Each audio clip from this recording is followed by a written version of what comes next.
This letter by Sarah A. Warner, wife of Daniel S. Warner, was written on April 22, 1884, and provided to Thomas K. Doty, editor of the Christian Harvester Holiness paper. The article appeared in the May 1, 1884 issue. My soul praises God today for a perfect salvation in Jesus. He sweetly abides in my heart, and I do know that His word is true.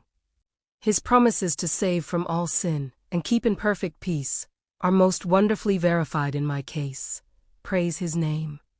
Salvation is sweeter to my soul every day I live.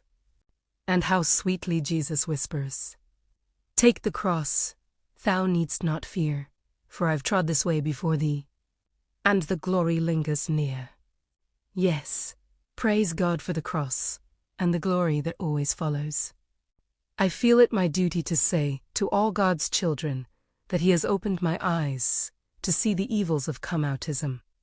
I am free from it, and forever renounce it, and praise God that He has so completely delivered me from the spirit of it. I am thoroughly convinced that this effort to unite God's people by calling them out of the churches is not God's plan of unity. It simply cuts off a few members by themselves, who get an idea that none are clearly sanctified unless they see as we do. And then they have a harsh grating that is the very opposite of love.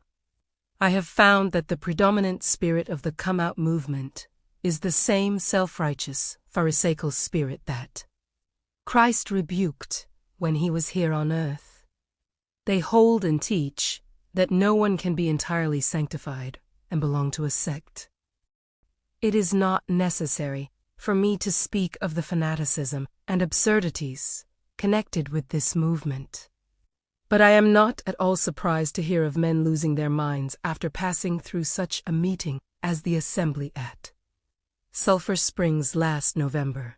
I have seen more babble and confusion outside the churches than in. I know whereof I speak, for I have been connected with the movement from its beginning, and, as you all know, at the very head of it.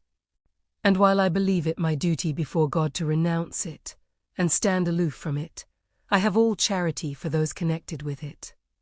I am confident that I have nothing in my heart but love toward them all, and love to my husband.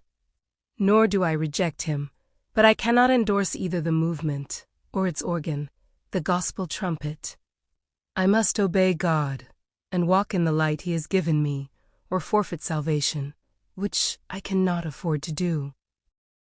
I have suffered the loss of all things, but rejoice to know that I am counted worthy to suffer for Jesus' sake. In taking this step, for God I have not been hasty. I have been convicted of this duty for some time.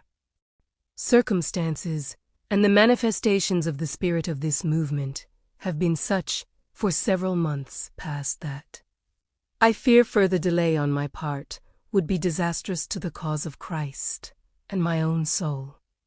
I humbly ask the prayers of all God's children that He will keep me firm and sweet while passing through the furnace.